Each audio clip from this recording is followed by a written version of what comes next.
نحمده ونستعينه ونستغفره ونعوذ بالله من شرور أنفسنا ومن سيئات أعمالنا من يهده الله فلا مضل له ومن يضلل فلا هادي له ونشهد أن لا إله إلا الله وحده لا شريك له وأشهد أن محمدا عبده ورسوله أما بعد அகிலங்களை எல்லாம் படைத்து பராமரிக்கக்கூடியவனும் கண்ணியத்தின் அதிபதியும் புகழ் அனைத்திற்கும் சொந்தக்காரனாக இருக்கக்கூடிய எல்லாம் வல்ல அல்லாஹுவின் நல்லடியார்களே, அல்லாஹ் ரப்பல் ஆலமீன் மனித சமுதாயத்தை படைத்து மனிதர்களுக்கு உள்ளங்களை அமைத்து தந்திருக்கிறான். இன்ன பிற உயிர்களுக்கு வழங்கப்படாத பகுத்தறிவு மனிதனுக்கு வழங்கப்பட்டதனால் உள்ளத்தை வைத்தே மனிதன் வாழ வேண்டிய நிலையும் அதிலிருந்தே அவன் அனைத்து விதமான முடிவுகளையும் எடுக்க வேண்டிய ஒரு சூழ்நிலையை அல்லாஹ் ரப்பல் ஆலமீன் ஏற்படுத்தி இருக்கிறார். இஸ்லாமிய மார்க்கம் உள்ளம் சம்பந்தமாக ஏராளமான விஷயங்களை நமக்கு சொல்லுகிறது.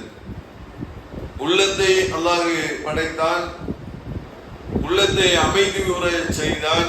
கலக்கமுற்ற உள்ளம் என்றெல்லாம் பயந்த நிலையில் உள்ள உள்ளம், இப்படி நிறைய உள்ளம் சார்ந்து மனசு சார்ந்து அல்லாஹ் ரப்பல் ஆலமீன் நிறைய வசனங்கள் மூலியமாக நமக்கு சொல்லுகிறாங்க. மன அமைதியை தான் மனிதர்கள் அதிகமாக எதிர்பார்க்கிறாங்க. இந்த உலகத்துல வாழும் போது மனதுக்கு அமைதி வேணும், அமைதியான ஒரு நிலை வேணும் அப்படின்னு தான் எல்லா மனிதர்களும் அதை நினைக்கிறாங்க. அதுவும் என்னென்ன துறையில இருக்கிறாங்களோ எல்லாருமே மன அமைதிக்கு என்ன வழி அப்படின்னு தேடுறாங்க. மன அமைதிக்கு மது அருந்தினால் மன அமைதி தீர்ந்து விடுமா? மன அமைதிக்கு சிகரெட் குடித்தால் மன அமைதி சரியாயிருமா? மன அமைதிக்கு வேறு என்ன வழிகள் இருக்கிறது? இப்படி நிறைய காரியங்களை சொல்லி மன அமைதிக்குண்டான தீர்வுகளை மனிதர்கள் தேடக்கூடிய நிலையை பார்க்கிறோம். அதனாலதான் நிறைய கலாச்சாரமும் புதுசா நுழைகிறது. புத்தாண்டு கலாச்சாரம், புத்தாண்டுல நாங்க நல்ல டான்ஸ் ஆடி மன அமைதியை நாங்க பெறுவதற்காக இதை செய்கிறோம். மது அருந்தி அதனால மன அமைதி பெறுவதற்காக இதை செய்கிறோம் அப்படின்லாம் எல்லாமே பாத்தீங்கன்னு சொன்னால் உள்ளம் அமைதி பெறுவதற்குள்ளான வழிகள் என்ன அப்படிங்கிறது தான் மனிதர் நினைச்சார் தேடிக்கொண்டு இருக்கிறார். ஆனால் உண்மையிலேயே இது மாதிரியான காரியங்களை செய்தால் மனது அமைதியாக ஆகிவிடுமா என்று சொன்னால் அவ்வாறு ஆகாது. எந்த ஒரு மனிதனுக்கும் மது அருந்துவதற்கு முன்னால் இருந்த அந்த மன அமைதி மது அருந்தின பிறகு எனக்கு சரியாயிடுச்சு அப்படின்னு சொன்ன ஒரு வரலாறு நம்ம பார்க்கவே முடியாது. என்ன செய்வாங்கன்னா அடுத்த நாள் இன்னொரு மது பாட்டில் எடுத்துட்டு ரொம்ப மனசு ரொம்ப கவலையா இருக்குது, நேற்று செலவு கொஞ்சம் அதிகமாயிடுச்சு அப்படின்னு சொல்லி இன்னொரு செலவை நோக்கி தான் மனிதர்கள் போகக்கூடிய நிலையை பார்க்கிறோம். ஆனால் அல்லாஹ் ரப்பல் ஆலமீன் சொல்லுகிறான், அல்லாஹ்வின் நினைவால் தான் உள்ளங்கள் அமைதி பெறுகிறது. கவனத்தில் கொள்க, அல்லாஹ்வின் நினைவாலேயே உள்ளங்கள் அமைதி பெறுகிறது என்று அல்லாஹ் ரப்பல் ஆலமீன் சொல்லுகிறார். அதாவது உள்ளம் அமைதி பெற வேண்டும் என்று சொன்னால் இறை நினைவு அவசியம் அப்படிங்கிறத படைச்ச இறைவன் சொல்லுறான். படைச்சவனுக்கு தானே தெரியும் ஒரு ஒரு பொருளை எந்தெந்த இடத்துல என்னென்ன முறையில எப்படி உருவாக்கி இருக்கிறாங்க உருவாக்குனவனுக்கு தான் தெரியும். ஒரு செல்போனை உருவாக்கினா அதுல எந்த சிப்பு எதுல பொருத்தப்பட்டிருக்கிறது, லைட்டுக்கு உண்டான சிப்பு எதுல இருக்கிறது, பாக்ஸுக்கு உண்டான சிப்பு எதுல இருக்கிறது, இப்படின்னு ஒன்னொன்னுக்கு பேட்டரிக்கு உண்டான சிப்பு எதுல இருக்குன்னா உருவாக்கினவனுக்கு தான் தெரியும். படைத்த இறைவன் தான் நம்மளை உருவாக்கி இருக்கும் போது இறைவன் சொல்லுகிறார், உள்ளங்கள் அமைதி பெறுவது அல்லாஹுடைய நினைவால் தான் உள்ளங்கள் அமைதி பெறுகிறது. கவனத்தில் கொள்க. திரும்பவும் 2 வாட்டி சொல்றான். அல்லாஹ்வுடைய உள்ளத்தின் நினைவால தான் உள்ளங்கள் அமைதியே பெறுதான், இல்லைன்னா அமைதியே கிடைக்காது. நீ என்னத்த கலாச்சாரங்கிற நிலையில மாது போதை புகையிலை என்னென்ன கலாச்சாரங்கள் டான்ஸ் கூத்து கும்மாளம் என்ன ஆட்டம் போட்டாலும் சரி அது அமைதியே பெறாது, அமைதியே அடையாது. ஏன்னா இறைவன் படைச்சவனே சொல்லிட்டான்ல, உள்ளம் அமைதி பெறணும்னு சொன்னா இறைவனை நீ நினைக்க வேண்டும், படைத்தவனை நினைக்க வேண்டும் அப்படின்னு குர்ஆன் சொல்லக்கூடிய நிலையை பார்க்கிறோம். அதே மாதிரி அல்லாஹ் ரப்பல் ஆலமீன் சொல்கிறான், அதாவது இறைவன் சொர்க்கத்தை நோக்கி அமைதியினுடைய இல்லத்தை நோக்கி அழைக்கிறான், தான் நாடியவருக்கு நேரான வழியின்பால் வழிகாட்டுகிறான் என்று அல்லாஹ் ரப்பல் ஆலமீன் சொல்கிறான். அல்லாஹ் ரப்பல் ஆலமீன் சொன்னா ஒரு அமைதியின் இல்லமா சொர்க்கம் இருக்கு இல்லையா, அந்த சொர்க்கம் அமைதியினுடைய இல்லம். இந்த பூமியில அமைதி என்பதே கிடைக்காது. அமைதி உள்ள மனிதன் என்று பேச்சு வேணா சொல்லுவான், நான் வேணா மற்றவனுக்கு அமைதியை நான் ஏற்படுத்தி தர்றேன் அப்படின்னு சொல்லுவான். அதற்காக பீஸ் 5000 ரூபாய் 10,000 ரூபாய்க்கு அவன் தான் அதுக்கு உண்டான பொருளாதாரத்தை திரட்டிக்கிடுவானே தவிர அமைதியை ஏற்படுத்தக்கூடிய நிலையில எந்த மனிதனும் கிடையாது. அது ஆன்மீகவாதியா இருந்தாலும் சரி, யாரா இருந்தாலும் சரி, அடுத்தவருக்கு நான் அமைதியை நான் சப்ளை பண்ண போறேன், நான் கொடுக்க போறேன், அவர்களுக்கு உதவி செய்றேன் அப்படிலாம் சொல்றதுலாம் முழுக்க முழுக்க பொய்யான ஒரு தகவல் தான் தவிர உண்மையில் யாரும் யாருக்கும் என்ன செய்ய முடியாது, அமைதியை, உண்மையான அமைதியை, நீண்ட நாள் அமைதியை கொடுக்க முடியாது. ஒரு சின்ன நேரம் வேணா ஒரு மகனை மகிழ்ச்சிக்கு ஒரு சில விஷயங்களை செய்யலாமே தவிர நீண்ட நேரம் அவனுடைய வாழ்நாள் முழுவதும் எனக்கு மன அமைதியாகவே நான் வாழ்றேன், சந்தோஷமாகவே வாழ்றேன் என்கிற நிலையை அல்லாஹ் ரப்பல் ஆலமீன் கொடுக்கவே கிடையாது. அதான் அல்லாஹ் ரப்பல் ஆலமீன் சொல்றான், அம்மாமன் தகா வ ஆஸிருல் ஹயாத்த துன்யா வ இன்னல் ஜஹீம ஹியம் மதுவா வ அம்மாமன் காஃப மகாம வ நகன் நஃப்ஸ அனில் ஹவா வ இன்னல் ஜன்னத ஹியல் மதுவா. யார் தனது மனோ இச்சையை கட்டுப்படுத்தி வாழ்கிறார்களோ, யார் தன்னுடைய மனோ இச்சைகள் இல்லையா, உள்ளங்கள் விரும்பக்கூடியதை யார் கட்டுப்படுத்தி வாழ்கிறார்களோ அவர்களுக்கு ஜன்னத்து தான், சொர்க்கம் தான் கூலி. சொர்க்கத்தை இறைவன் நினைக்கிறான், தர இருக்கிறான். மனோ இச்சையை மனம் இச்சைகளை தூண்டும், தீயதை தூண்டும், தீயதை பேச தூண்டும், தீயதை பார்க்க தூண்டும், தீயதை கேட்க தூண்டும், தீயவர்களோடு இருக்க தூண்டும், தீயவர்களோடு சுத்த தூண்டும். எல்லாமே மனம் உள்ளங்கள் கெட்டதை தூண்டிக்கொண்டே, நல்லதையும் தூண்டும் கெட்டதையும் தூண்டும். நல்லதை தூண்டுவதனால் அது இறைவனிடத்திலிருந்து அருளாக இருக்கிறது. கெட்டது தூண்டப்பட்டால் சைத்தான் நமக்கு பாவத்தை தூண்டிக்கொண்டே இருக்கிறான் என்று இஸ்லாம் மார்க்கம் நமக்கு சொல்லுகிறது. அப்ப கெட்ட விஷயங்களை சைத்தான் நம்மளை தூண்டிக்கிட்டே இருக்கிறான் அப்படிங்கிற ஒரு நிலை இருக்கும் போது அதுதான் எல்லாம் சொல்றான், யார் மனோ இச்சைகளை கட்டுப்படுத்தி வாழ்கிறார்களோ, மனோ இச்சைகளை கட்டுப்படுத்தி வாழ்கிறார்களோ அவர்களுக்கு சொர்க்கம் தான் கூலியாக வழங்கப்படும். யார் தனது மனோ இச்சையின் பிரகாரம் நடக்கிறார்களோ, அதுக்கு அடிமணிந்து விடுகிறார்களோ அவர்களுக்கு நரகம் தான் கூலியாக வழங்கப்படும் என்று அல்லாஹ் ரப்பல் ஆலமீன். நரகம் போறதுக்கு காரணம் மனசுதான், சொர்க்கம் போறதுக்கு காரணம் மனசுதான். மனசுதான் ஒரு மனிதனுடைய உள்ளத்தை ஆட்டி படைக்கும். அதனால செய்தி எல்லாம் பார்க்கிறோம், ஒரு மருத்துவம் படித்தார், டாக்டராக இருந்தார், ஆனால் தவறாக நடந்து கொண்டார். ஏன் ஒரு மருத்துவ படித்த மிகப்பெரிய படிப்பாளி என்கிற ஒரு படிப்பு படித்தவர்கள் ஏன் தவறின்பால் விழுந்தாங்க? உள்ளத்துல அவருக்கு படிப்பு இல்லை. படிப்பு என்பது மூளையில் அவர்கள் அந்த சிந்தனையில் ஏற்றிக்கொண்டு ஒரு செய்திதானே தவிர உள்ளத்துல எது நல்லது எது கெட்டது என்பதை படித்து உணர்ந்து அதை செயல்படுத்தக்கூடிய தன்மை என்பது மருத்துவருக்கும் இல்லை, வழக்கறிஞருக்கும் இல்லை, நீதிபதிக்கும் இல்லை, பெரிய அரசியல்வாதிகளுக்கும் இல்லை, மிகப்பெரிய ஆன்மீகவாதிகளுக்கும் இல்லை. யாருக்குமே படித்ததை நடைமுறைப்படுத்தக்கூடிய நிலை என்பது அது கிடையாது. இறையச்சம் உடையவர்களை தவிர யார் இறைவனை அஞ்சி நடக்கிறார்களோ, இறைவன் நம்மளை பார்த்து கொண்டிருக்கிறான், நம்மளை கேட்டுக் கொண்டிருக்கிறான், நம்மளை கண்காணித்துக் கொண்டிருக்கிறான். நம்முடைய ஒவ்வொரு காரியங்களிலும் இறைவன் நம்முடைய காரியங்களை கண்காணிப்பவனாக இருக்கிறான் என்று யார் இறைவனை இறைவன் நம்மை கண்காணிக்கிறான் என்ற எண்ணம் நம்முடைய உள்ளத்திலே ஆழ பதிந்ததாக இருந்தால் அப்போது அவனுடைய உள்ளம் இறைவனுடைய நினைவால் அமைதி வரக்கூடியதாக இருக்கும். பாவத்தின்பால் விழாத ஒரு நிலையை அல்லாஹ் ரப்பல் ஆலமீன் ஏற்படுத்துவான். அதுதான் அல்லாஹ் ரப்பல் ஆலமீன் சொல்றான், உள்ளத்தை நீ கட்டுப்படுத்து. முதல்ல நீ செய்ய வேண்டிய காரியம் என்னன்னா, படிப்பு என்பது வேற, உடல் பயிற்சி என்பது வேற, என்னென்னமோ வலுவான விஷயங்கள் எல்லாம் மனிதர்கள் அடைந்திருக்கிறார்கள், சாதனைகளை புரிந்திருக்கிறார்கள், உலக அளவில் மிகப்பெரிய திறன் வாய்ந்தவர்களாக இருக்கிறார்கள்.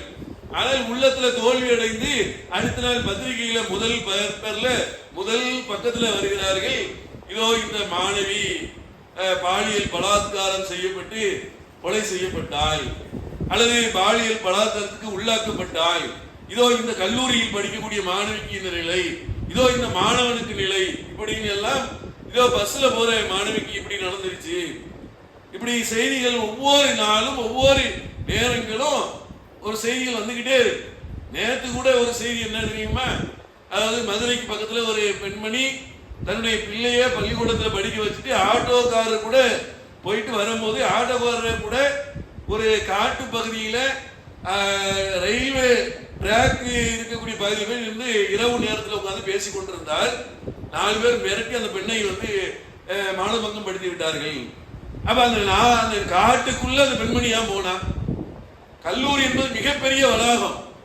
நம்ம வீட்டுல நம்முடைய பிள்ளைகள், சின்ன பிள்ளைகள் தண்ணிக்குள்ள விழுந்துருது, இறந்து கூட போயிருது. எத்தனையோ செய்திகளை பார்க்கிறோம். எத்தனை square feet, 2000 square feet, 1000 square feet உள்ள இடத்துல இருக்கக்கூடிய அது தாய் என்பவர் கண்காணிப்புக்கு உரியவர். கண்காணிச்சுக்கிட்டே இருக்கிறார், சதா பார்த்து கொண்டே இருக்கிறார், தகப்பன் பார்த்து கொண்டே இருக்கிறான். அதையும் மீறி தண்ணீர் தொட்டிக்குள்ள விழுந்து இறந்த குழந்தைகள் இருக்கக்கூடிய நிலையில எத்தனையோ 1000 சதுர அடி உள்ள, எத்தனையோ ஏக்கர் சதுர அடிகள் உள்ள மிகப்பெரிய நிலப்பரப்புல போய் தனிமையில் போய் இருந்தார்கள் என்று சொன்னால், ரவுடிகள் மிரட்டக்கூடிய நிலைக்கு ஆளாக்குவதற்கு உண்டாக்குவதற்குரிய காரணங்களும் நாம் சிந்தித்து பார்க்க வேண்டும். காரணம் என்ன? கலாச்சாரம். எந்த ஆணும் எந்த பெண்ணும் யாரிடமும் எங்கேயும் உட்கார்ந்து இருந்து கொள்ளலாம், பேசிக் கொள்ளலாம் அப்படிங்கிற ஒரு நிலைக்கு வரும்போது ஆபத்து யாருக்கு தெரியுமா வரும்? பெண்ணுக்கு தான் வரும், ஆணுக்கு வராது. பெரும்பாலும் 90% ஆபத்துகள் ஒரு ஆணும் ஒரு பெண்ணும் தனியாக இருந்து அதனால் மிரட்டப்பட்ட சம்பவங்கள் என்பது இன்றைக்கு நேற்று அல்ல, ஒரு 50 ஆண்டுகள் அல்ல, பல ஆண்டுகளாக செய்திகள்ல வரக்கூடிய ஒரு விஷயம், தொடர்ச்சியாக நடக்கக்கூடிய ஒரு விஷயம். அப்போ அதுக்கு அவேர்னஸ், விழிப்புணர்வு பெண் பிள்ளைகளுக்கு ஊட்டப்பட வேண்டுமா இல்லையா? கேட்டா கலாச்சாரத்துல ஒன்றும் பிரச்சனை கிடையாதுங்க. கலாச்சாரத்துல ஆடைகள் எல்லாம் நம்ம எப்படி வேணாலும் போட்டுக்கலாம். ஆடைகளை குறைக்கிற கலாச்சாரம் இன்னைக்கு வந்திருக்கே இல்லையா? நபிகள் நாயகம் ஸல்லல்லாஹு அலைஹி வஸல்லம் சொன்னாங்க, இறுதி நாள் வரக்கூடிய அந்த நாளில் பெண்கள் எவ்வாறு இருப்பார்கள் என்று சொன்னால், அவர்கள் தங்களுடைய முடிகளை குதிரைக்கு இருக்கக்கூடிய அந்த திமிழ் போல ஆக்கி கொண்டு, ஒட்டகத்துக்கு மேல ஒரு திமிழ் மாதிரி இருக்கும், குதிரையில ஒட்டகத்துக்கு மேல ஒரு திமிழ் இருக்கும், திமிழ் மாதிரி தங்களுடைய தலைகளை உயர்த்தியவர்களாக வைத்துக் கொண்டிருப்பார்கள். ஆடை அணிந்த நிலையிலும் இல்லாத நிலையமாக அவர்கள் இருப்பார்கள், நிர்வாணமாக திரிவார்கள் என்று. இதுதான் இறுதி நாளுடைய அடையாளம், உலகம் அழிவதற்குண்டான அடையாளம் நீங்கள் எதிர்பாருங்கள் என்று நபிகள் நாயகம் ஸல்லல்லாஹு அலைஹி வஸல்லம் சொன்னார்கள். இன்றைக்கு அந்த கலாச்சாரம் வந்திருக்கிறதா இல்லையா? ஒரு பெண்ணுடைய ஆடையை பெற்றோர்கள் முடிவு பண்ணாமல் டெய்லர்கள் முடிவு பண்றாங்க. டெய்லர் எந்த ஆடையை தச்சு கொடுக்கறாங்க அதை பெற்றோர் பிள்ளைகள் போடுறாங்க, எடுத்து கொடுக்கறாங்க. இன்னும் சொல்ல போனா ஆண்களுக்கு இந்த பிரச்சனை இருக்கிறது. ஆண்களே ஒரு இடுப்புக்கு மேல பெல்ட், ஒரு பேண்ட் போய் கடைகளை போய் கேட்டோன்னு வைங்க, இடுப்புக்குள்ளே மேலையா எந்த காலத்துல நீங்க இருக்கிறீங்க? இடுப்புக்கு மேலாம் பேண்டே கிடையாது, உங்களுக்கு இந்த தொப்புளுக்கு அது கீழே தான் பேண்ட் தருவோம், ஆம்பளைகளுக்கு இப்படி சொல்லக்கூடிய நிலையே இருக்கும். இப்ப ஆண்களுடைய நிலையே இவ்வளவு மோசமாக கொண்டு போயிட்டு இருக்காங்கன்னு சொன்னால், பெண்களுடைய நிலை எப்படி இருக்கும்? அவங்களுடைய நிலையில டிரெஸ்ஸுகள் எல்லாம் யார் முடிவு பண்றான்னு சொன்னால், டெய்லர்களும் கடைக்காரர்களும் முடிவு பண்ணி அவன் துணியை குறைக்கிறதுக்கு பெண்கள் மேல கலாச்சாரங்கிற முறையில பெண் குழந்தைகளை காமுகர்கள் கயவாடுவதற்கு காரணமாக தெரிகிறார்கள். அதுக்கப்புறம் என்ன செய்யறாங்க? அப்படி நடந்துருச்சு, இப்படி நடந்துருச்சு. எப்படி நடந்தால் இஸ்லாம் முறை எவ்வளவு அழகான முறை பாருங்க. அல்லாஹ் ரப்பல் ஆலமீன் குர்ஆன்ல சொல்கிறான், பெண்களுக்கு அவர்களுடைய முக்காடுகளை அணிந்து கொள்ளட்டும், அவர்களுக்கு அது அழகிய ஒரு கண்ணியமான பெண்கள் என்று அறிவதற்காக இந்த ஆடையை அவர்கள் அணிந்து கொள்ள வேண்டும் என்று இறைவன் என்ன சொல்கிறான்னா, பெண்களுக்கு ஆடை என்பது முக்காடுகளை நீங்க நினைச்சீங்க முகம் கை மட்டும் தெரியாம அது மட்டும் தெரிகிற மாதிரி மற்றவைகளை மூடிய நிலையில நீங்கள் இருங்க என்று இஸ்லாம் நமக்கு சொல்லுகிறது. இப்ப அந்த ஆடையில நிறைய பேர் பெரிய நடிகைகள்லாம் இஸ்லாத்துக்கு மாறி இருக்கிறாங்க. இந்த பரிதா ஆடை அணிஞ்ச பிறகு மோனிகா என்ற ஒரு நடிகை, அவங்களாம் இந்த கலாச்சாரத்துல மூழ்கியவர்கள், சின்ன வயசுல இருந்தே சினிமால நடிச்சவங்க. அவங்க இந்த பரிதா ஆடை அணிஞ்ச பிறகு சுதந்திரத்தை நான் இன்றுதான் கண்டேன், எந்த பிரச்சனையும் இல்லாம என் பாட்டுக்கு நான் எங்கேயும் போக முடியுது, ஒரு கடை வீதிக்கு செல்ல முடிகிறது, எந்த இடிமன்னர்களுடைய பிரச்சனையும் கிடையாதுன்னு சொல்லி கலாச்சாரத்தில் வீழ்ந்து கிடந்தவர்கள், தீய கலாச்சாரத்தில் அதிலிருந்து மீண்டெடுத்து நாங்கள் ஒரு வழிகாட்டியாக இருக்கிறோம் என்று சொல்லக்கூடிய அளவிற்கு அவர்கள் மாறுகிறார்கள் என்று சொன்னால், இன்றைக்கு நம்முடைய பிள்ளைகள், நம்முடைய சமுதாய பிள்ளைகள் எப்படி தெரியுமா இருக்கிறது? பாப்பா அம்மா அத்தான் நல்ல மார்க் அடிப்புல தெரியுறார், அம்மா மார்க் அடிப்புல இருக்கிறாங்க, பிள்ளைகளுடைய ஆடைகள் எப்படி இருக்கிறது, கலாச்சார நிலை எப்படி இருக்கிறது. அதே மாதிரி பாத்தீங்கன்னா இந்த மாதிரி புத்தாண்டு கால நேரத்துல இரவு 12 மணி வரைக்கும் முடிச்சிரு, எங்கேயோ வந்து புத்தாண்டு பிறக்குதா, இனிமே வானத்துல இருந்து பிறக்கிற மாதிரி. புத்தாண்டு என்னங்க வானத்துல இருந்தாங்க பிறக்குது, யோசிச்சு பாருங்க. வானத்துல இருந்து நம்ம புத்தாண்டு வர்ற மாதிரி அதுக்காக வேண்டி முடிச்சிருந்து, அதற்காக வந்து ஆண்களும் பெண்களும் பீச் போன்ற இடங்கள்ல எந்த விதமான ஒரு ஒழுக்க கட்டுப்பாடும் இல்லாமல் மோசமான நிலையில ஆடி பாடி கொண்டாடுகிறார்கள். இஸ்லாமிய பெண்களும் சில இடங்கள் அப்படி இருக்கிறாங்க, கல்லூரிகள் அப்படி இருக்கிறாங்க. வீடியோக்கள் வருகிறது. ஒரு கேரளாவுடைய ஒரு வீடியோ வந்தது, இஸ்லாமிய பெண் பர்தாவை அணிந்து கொண்டு டான்ஸ் ஆடுறாங்க. என்ன ஒரு கலாச்சார சீரழிவு.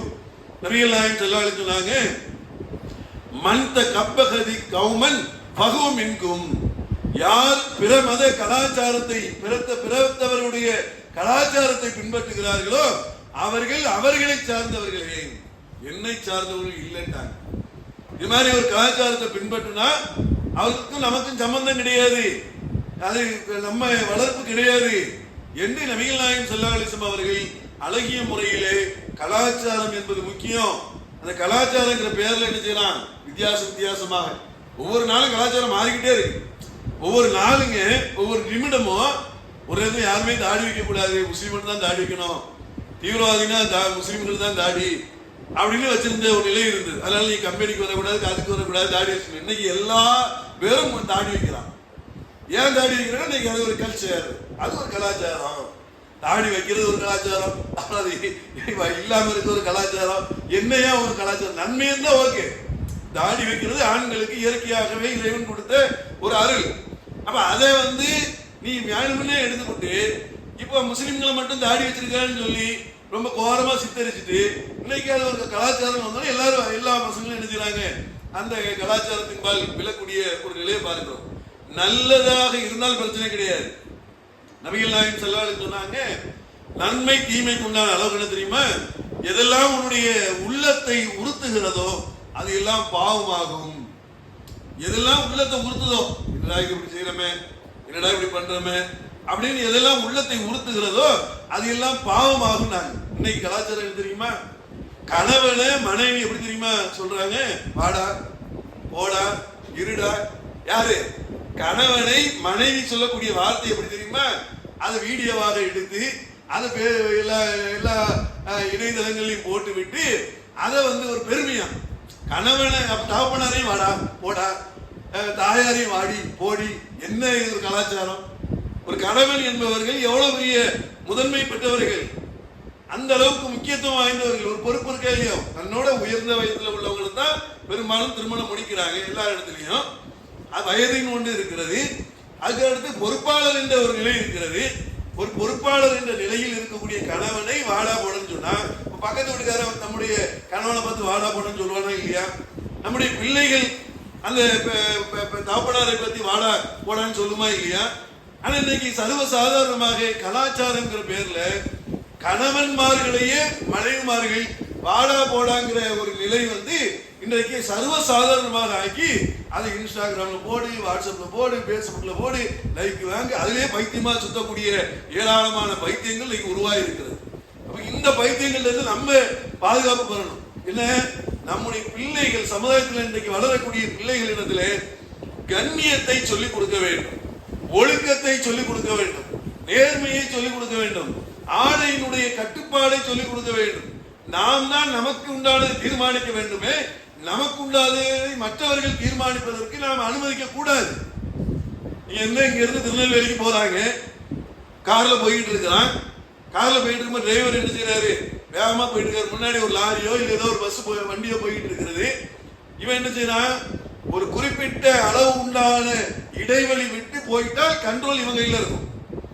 அவன் பக்கத்துல லாரி பக்கத்துலயோ பஸ் பக்கத்துலயோ ரொம்ப ஒட்டிய நிலையில அவன் போனான்னு வைங்க, லாரிக்காக பிரேக்ல காலை வச்சா இவன் டோட்டல் வாழ்க்கையை முடிஞ்சு போச்சு.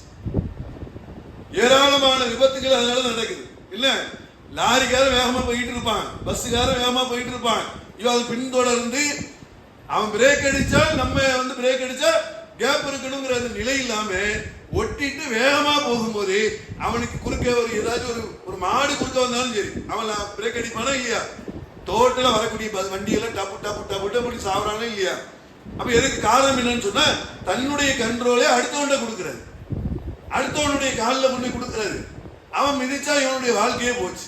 இப்படி நடக்குதா இல்லையா? அதே மாதிரிதான் வாழ்க்கை என்கிற ஒரு விஷயத்திலையும் தன்னுடைய வாழ்க்கையில மாணவர்கள் கையில கொடுக்கிறது, மாணவி கையில கொடுக்கிறது, மற்றவர்கள் கையில கொடுக்கிறது, நண்பர்கள் கையில கொடுக்கிறது. நண்பர்கள் தான் இவரை பத்தி முடிவு பண்ணுவார். இவரை முடிவு பண்றது யாரு? நண்பர். இவங்களை முடிவு பண்றது யாரு? தெரிஞ்சவங்க, பழக்க வழக்கத்தில் உள்ளவங்க. இப்படி ஒரு கலாச்சாரம் உருவாயிருக்கு. இவனை இவன் முடிவு பண்ண மாட்டான், இவர்களை இவர்கள் முடிவு பண்ண மாட்டார்கள், அடுத்தவர்கள் தான் இவர்களை முடிவு பண்ணுவார்கள். சொன்னா இது மனிதத்தினுடைய தனித்தன்மையே போகக்கூடிய பகுத்தறிவை இழக்கக்கூடிய ஒரு நிலை இருக்குதா இல்லையா? கலாச்சாரம் பேர்ல இன்றைக்கு காதலர் தினம் சொல்லி வச்சிருக்காங்க. அவங்க சட்டை கூட போட முடியல, வெள்ளை சட்டை போட்டு அதுக்கு ஒரு சொல்லிடுறாங்க. சரி கருப்பு சட்டை போட்டிருந்தா என்ன உங்களுக்கு துக்கமாங்கிறான், சிவப்பு சட்டை போட்டிருந்தா அதுல ஒரு பிரச்சனையாங்கிறான், புழு சட்டை போட்டா அதுக்கு ஒண்ணுங்கிறான், பச்சை சட்டை போட்டா அதுக்கு ஒண்ணுங்கிறான். மொத்தத்துல மெண்டலாக இருக்கிறான். சட்டை அவன் ஏதாச்சும் ஒரு சட்டை போட்டாகணும். யோசிச்சு பாருங்க, ஏதாச்சும் ஒரு கடையில தான் கடையில விற்கிறாங்க. பிப்ரவரி 14 ஒரு காதல் தினம் உருவாக்கிக்கிட்டு இவனாவே கலரை உருவாக்கிட்டு எந்த அந்த மறந்து போய் எதுக்காச்சும் அவன் ஒரு ட்ரெஸ் போட்டு வந்தான்னு வைங்க, அவ்வளவுதான். அவன் கம்பெனியில முழுக்க இவர் வேக்கனா இருக்கிறாரா, இவர் வெறுப்புல இருக்கிறாரா, இவர் அப்படி இருக்கிறாரா இப்படி இருக்கிறான்னு சொல்லி அவனை மனநிலை பாதிக்கப்படக்கூடிய அளவுக்கு மனநிலை பாதிக்கப்பட்டவர்கள் எடுக்கக்கூடிய முடிவாக இருக்கிறது. எவ்வளவு பெரிய கேவலமான ஒரு நிலை பாருங்க. அப்ப இந்த கலாச்சாரங்கிற முறையில ஒரு நல்லதை செஞ்சாலும் பரவாயில்லை, பெற்றோரை பராமரிக்க போறோம் நாங்க எல்லாம் இனிமே அனாதை இல்லத்துல நாங்க சேர்க்க மாட்டோம், முதியோர் இல்லத்துல சேர்க்க மாட்டோம், பெற்றோர்களை நாங்க இனிமே சீனு கூட பேச மாட்டோம், அவங்களை எங்க பிள்ளைகளை நாங்க நல்லா வளர்க்க, இப்படி முடிவு எடுக்குவேன். இப்படியே முடிவு எடுக்க மாட்டாங்க. இதுக்கு நேர் மாற்றமா தான் முடிவு எடுத்துட்டு நாங்க எல்லாம் இனிமே இடது கையில குடிக்க போறோம். இடது கையில என்ன யோசிச்சு பாருங்க, ஒரு இடது கையில குடிக்கிற ஒரு ஸ்டைல். அப்ப இப்படி எல்லாம் கல்ச்சர்ங்கிற பேர்ல கலாச்சாரங்கிற பேர்ல சமூகம் வழிகட்ட நிலையில் ஒவ்வொரு நிலையில போயிட்டே இருக்கு. சில பேர் பாத்தீங்கன்னா 10 விரலையும் நகத்தை வளர்த்து வச்சிருக்கிறான். எங்க டாக்டர், மருத்துவர். நம்ம எல்லாம் சின்ன பிள்ளையில இருக்கும் போது மருத்துவர் எடுத்துவாங்க, நகத்தை வளர்க்கப்பா கிருமிகள் அது உள்ளதுப்பா இருக்கும் அப்படின்னு சொல்ல காலம் போய் மருத்துவ கல்லூரியில படிக்கக்கூடிய மாணவ மாணவிகள் மருத்துவர் என்ன செய்யறாங்க, முழுக்க விரல்களை வளர்த்து வைத்திருந்தால் எவ்வளவு கிருமிகள் அது உள்ளே இருக்குங்கிறது உண்டா இல்லையா? இவங்க எப்படி மற்றவங்களுக்கு வழிகாட்டுவாங்க? கலாச்சாரங்க. திடீர்னு மூக்குல ஓட்டப்பட்டு வந்துருதான், திடீர்னு உதட்டு கீழே ஓட்டப்பட்டு வந்துருதான், திடீர்னு கண் புருவத்தை 2 பாதியை வலிச்சு இழுத்துட்டு வந்துருதான். என்னன்னு பார்த்தா அது கலாச்சாரம். திடீர்னு பார்த்தா ஆண்கள் பச்சை குத்திக்கிட்டு இருந்தான், ஒரு காலத்து குருவிக்காரெல்லாம் பச்சை குத்திக்கிட்டு இருந்தான். இன்னைக்கு குருவிகார பச்சை குத்தி போய் இன்னைக்கு எல்லாரும் பச்சை குத்த ஆரம்பிச்சு இன்னைக்கு பெண்களும் பச்சை குத்தக்கூடிய நிலைக்கு, ரவுடி பயல்களுக்கு தான் பச்சை குத்தணுங்கிற ஒரு நிலை இருந்துச்சு ஒரு காலத்துல. போலீஸார பிடிச்சவங்க என்ன ரவுடியா பச்சை குத்துக்கிற அப்படின்னு சொல்லுவாங்க அந்த காலத்துல. இப்ப என்ன, இப்ப எல்லாம் இப்போ பச்சை குத்தாத ஆட்கள் தான் யோசிக்கக்கூடிய அளவுக்கு ஆகி போச்சு. அப்ப கலாச்சாரங்கிற பேர்ல என்னன்னா பச்சை குத்துறதுக்கு கம்பெனி நிறைய வச்சிருக்காங்க. பச்சை குத்த விட்டு போய் எப்படிப்பா இருக்காரு, ஏன்டா குத்துனன்னு தெரியல, சாவது வரைக்கும் கூடயே ஒரு குழந்தை இருந்தது, அப்படி ஆகுதா இல்லையா? இப்படி ஒரு யோசிக்க வேண்டிய நிலையை கவனிச்சு நம்முடைய பிள்ளைகளை, நம்முடைய குழந்தைகளை, நம்முடைய சமுதாயத்தை மற்ற சமுதாயத்தவர்களுக்கும் செய்திகளை கொண்டு போய் சேர்த்து கலாச்சாரத்தில் நம்முடைய சந்ததிகளை இழந்து விடக்கூடாது, அதற்குண்டான வழிகாட்டுதலை நாம் முறையாக சொல்லிக் கொடுக்க வேண்டும் என்ற ஒரு இஸ்லாமிய அறிவுரையோடு சொல்லிக் கொடுக்கணும் என்கிற ஒரு விஷயத்தையும் சொல்லி முதல் அமர்வை நிறைவு செய்கிறேன்.